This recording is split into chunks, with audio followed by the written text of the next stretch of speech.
The 2003 SVT Cobra is one of the fastest Ford Mustangs ever to be built. Whether on the street or the track, this 4.6 litre supercharged monster is guaranteed to make big power. Recently here in the Power TV garage, we had an all-white Cobra making 600 horsepower at the wheels. Now we were drag racing this and achieving low 10-second times. However, we had a small bout of engine detonation, which basically caused blown pistons, smoked valves, basically you name it. We heard it. So in this episode of Power TV, we're going to show you just how ourselves, along with the help from Ford Performance Solutions, JE Pistons, Comp Cams and Furia Valves, managed to rebuild this bad boy to the tune of 800 horsepower. Fingers crossed we're going to see the 9-second range. So let's head back over to FPS and have a chat with Troy Bowen and look how we managed to put this thing back together.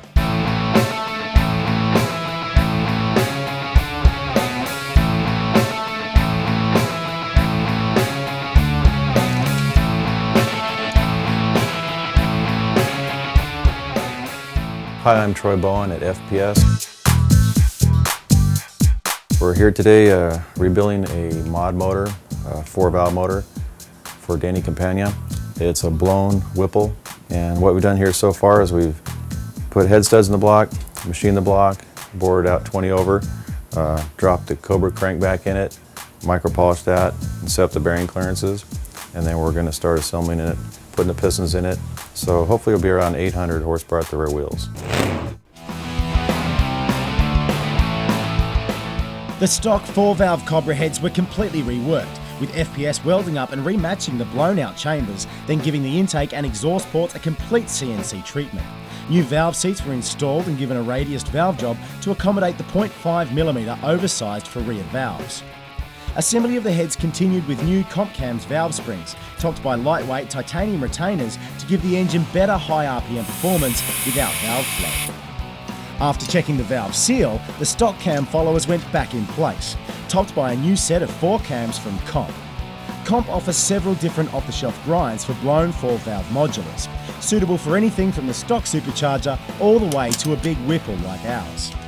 With everything torqued to spec and the cam gears reinstalled, the heads were ready to join the block again. I'm about to start on the assembly.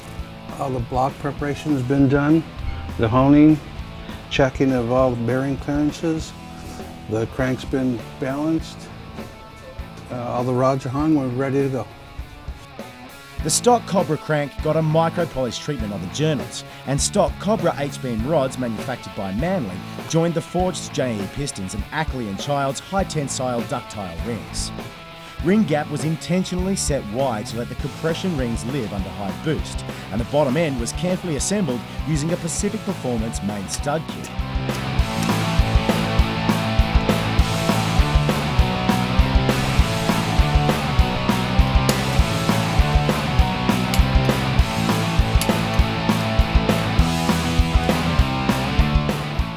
And now that we've buttoned up the short block, we're about to mount the heads using the Chromatic head gasket. It's a different torque process. Plus, with the ARP studs, we no longer use a stretch method, but we go to a torque method. It's done in sequence and in increments of 20 thousandths.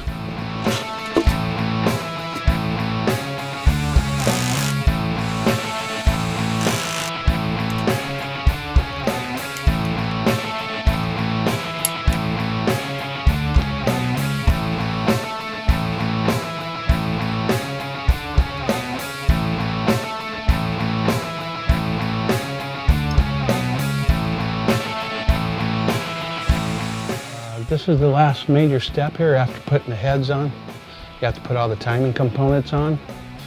You've got to line up all the gears, and you got to mark the timing, the chain links, because if you're off one tooth, it's going to bend the valve.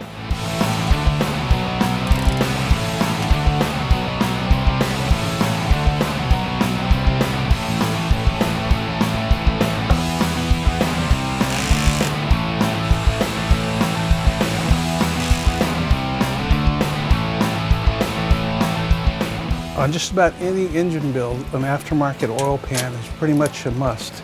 It holds a couple more quarts of oil, and that's what it's going to take to keep the oil cool.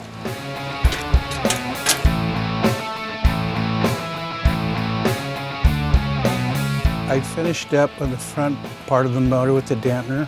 So I'm just going to oil up the cam and then seal up the valve covers on this 4.6 and we're all through. FPS installed a set of black wrinkle finish valve covers to match the new supercharger, and the long block assembly was complete. It takes a lot of gas to make 1,000 horsepower, and Automotive provided a complete fuel system, including rails, fittings and braided lines to keep the new 72 pound/hour fuel injectors fed. Everything is designed to bolt up in place of the factory fuel system, right down to the connection for the stock fuel pressure sensor, making installation easy. The extra capacity provided by the Automotive plumbing is good insurance against running lean when we turn up the wick. Topping the rebuilt engine is a new twin-screw supercharger from Whipple Industries. Whipple's standard Cobra upgrade blower displaces 2.3 litres per revolution and will produce up to 23 pounds of boost. But we went straight to the bigger 3.3 litre supercharger for more boost at lower pulley speeds, and stepped up to a single blade AccuFab throttle body to replace the dual inlet stock piece.